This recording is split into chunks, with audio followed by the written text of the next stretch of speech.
Hi friends, வணக்கம். நான் இன்றைக்கி சோயா மீட் கறி தான் செய்ய போகிறேன். இந்த மெதட்டில் நான் செய்ய போகிறேன். நான் இப்படி தான் நார்மலாக செய்கிறேன். நான் அதே மெதட்டில் செய்ய போகிறேன். 2 பெரிய வெங்காயம் எடுத்து கட் பண்ணி வச்சுருக்கிறேன். அதே மாதிரி தாளிக்கிறதுக்கு கருவா, கராம்பு, ஏலக்காய், வெந்தயம், ஒரு 4 மிளகாய், செத்தல் மிளகாய், அரை தேக்கரண்டி மிளகு, ஒரு தேக்கரண்டி வெந்தயம், ஒரு தேக்கரண்டி பெருஞ்சீரகம், ஒரு தேக்கரண்டி நீங்கள் நச்சீரகம். உங்களுக்கு விருப்பம்னு சொன்னால் இதே மெதட்டில் செய்தால் நல்லாயிருக்கும். நான் எடுக்கிறத தான் அதை உங்களுக்கு சொல்லியிருக்கிறேன். கருவேப்பிலை, ரம்பையில், உள்ளி, பச்சை மிளகாய் வெட்டி வச்சுக்கிறேன். இது 2 தக்காளி பெருசு எடுத்து வெட்டி வச்சுக்கிறேன். தேவையான அளவு உப்பு. நான் கிங்ஸ் தூள் தான் யூஸ் பண்ணேன்னா அது கிங்ஸ் தான் எடுத்து வச்சுக்கிறேன். அதே மாதிரி கடுகு உளுந்து மிக்ஸ் பண்ணி நான் இப்படி வச்சுருக்கிறேன்னா அதுதான் எடுக்க போகிறேன். ஒரு பெரிய தேசிக்காய் அளவு புளி எடுத்து கரைச்சி வச்சுருக்கிறேன். இப்போ பார்த்தீங்கன்னா சட்டி சூடாயிடுச்சு. நான் தேங்காய் எண்ணெய் தான் சேர்க்குறேன். தேங்காய் எண்ணெயை சேர்க்குறேன். ஒரு 2-3 மேசக்கரண்டி தேங்காய் எண்ணெய் சேருங்க. அதை இனி சட்டி எண்ணெய் நல்லா கொதிச்சு வரட்டுக்கும். பார்த்தீங்கன்னா சட்டி சூடாயிட்டு நான் இப்போ கடுகு உளுந்து தான் சேர்க்க போகிறேன். அதனால் ஆல்ரெடி மிக்ஸ் பண்ணி வச்சுருவோம், உங்களுக்கு தெரியும். இப்போ கடுகு உளுந்து தான், கொஞ்சம் கடுகு உளுந்தும் போடுறது நல்ல. அது நல்லா வெடிக்க விட்டு நாங்கள் செய்தோம்னா ஓகே. வெடிக்காமல் அப்படி டக்கண்டு வெங்காயத்தை போட்டோம்னா அது கூடாது தானே. அப்போ இந்த ஒரு இது தாளினியும் நல்லா வெடித்து அப்புறம் தான் நாங்கள் சேர்க்கணும். இப்போ பார்த்தீங்கன்னா நான் இந்த டைமில் வெங்காயம் போடுறேன்.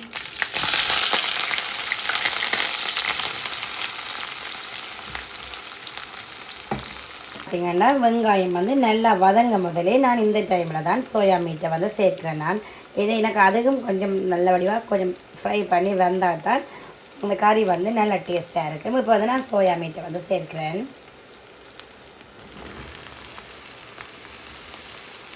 இப்போ இதையும் நல்ல வடிவாக மிக்ஸ் பண்ணி விடுவோம்.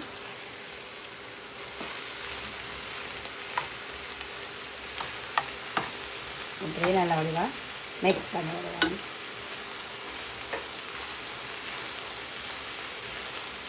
இப்போ இது கொஞ்சம் பொரிஞ்சு வரட்டும். ஓகே, கொஞ்சம் பொரிஞ்ச பிறகு பார்ப்போம். பார்த்தீங்கன்னா கொஞ்சம் லைட்டாக பொரிஞ்சு கொண்டு வருது பாருங்க.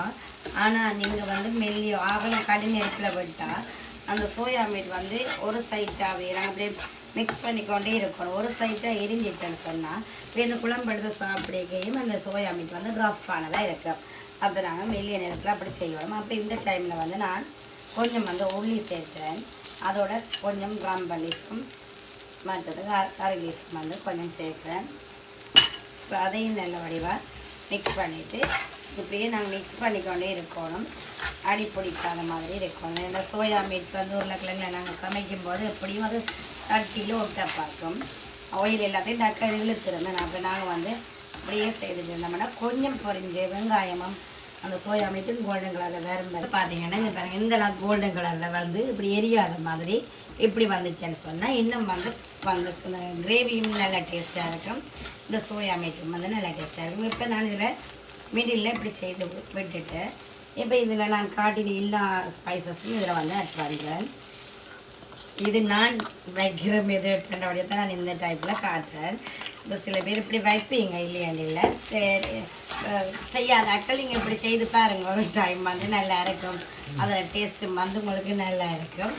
அப்படி எடுக்கும் பார்த்தீங்கன்னா நல்ல வடிவாக தாளினில் எல்லாம் அந்த ஃப்ளேவர் தருங்களை தெரியும் தானே பொரிஞ்சு வரைக்கல. அந்த டைமில் நீங்கள் தக்காளியை சேர்க்கலாம். தக்காளி முட்டை சேர்த்தோம்னா தான் அதிலும் நல்ல வடிவாக வதங்கி இந்த தக்காளியில் உடைகிற மாதிரி வதங்கி நல்லா வதங்கலாம். இப்படி இறக்கி நாங்கள் தூள் எல்லாம் போட்டு மூடினோம்னா அது சரி இதை வைக்காது. நான் அப்படி செய்யவே இல்லை. நல்ல வடிவாக இந்த தக்காளி எல்லாம் வதங்கி இப்போ பார்த்தீங்கன்னா தெரியும். இந்த பாருங்கள் நல்ல வடிவாக தக்காளிகள் எல்லாம் வடிவாக வதங்கி நல்ல வடிவாக வந்துட்டு நான் இப்போ தேவையான அளவு நாங்கள் உப்பு சேர்க்கலாம். அதோடு சேர்த்து நான் உங்களுடைய உரைப்புக்கு ஏற்ற மாதிரி எடுங்க. நான் 1.5 மேசக்கரண்டில் தோல் எடுக்கிறேன். அதையும் நல்ல வடிவாக இந்த ஆயிலில் இதிலேயே புளி நாங்கள் நல்ல வடிவாக விரட்டி அப்படி எடுத்தோம்னு சொன்னோம். ஓகே, அந்த பச்சை வாசனை தூள் வந்து வறுத்த தூளாக இருந்தாலும் நாங்கள் இப்படி ஒயிலில் வந்து இப்படி செய்யல, அது இன்னும் வடிவான கலராகவும் இருக்கும், நல்ல டேஸ்டாகவும் இருக்கும். இப்போ இதோட சேர்த்து இப்படி வணங்க வச்சுட்டு இதோட சேர்த்து நான் இனி புளி சேர்க்க போகிறேன். புளியையும் இதோட வந்து சேர்க்கிறேன்.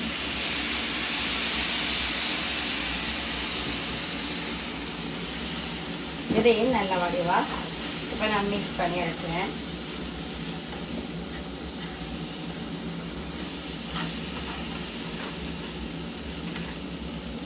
இந்த டைமில் வந்து நான் முதல் பால் வந்து சேர்க்கிறேன்.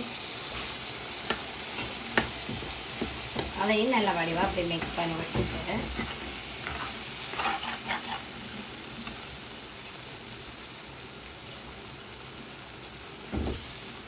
ஓகே, இப்போ மிச்சம் தண்ணி பால் எல்லாத்தையும் சேர்ப்போம்.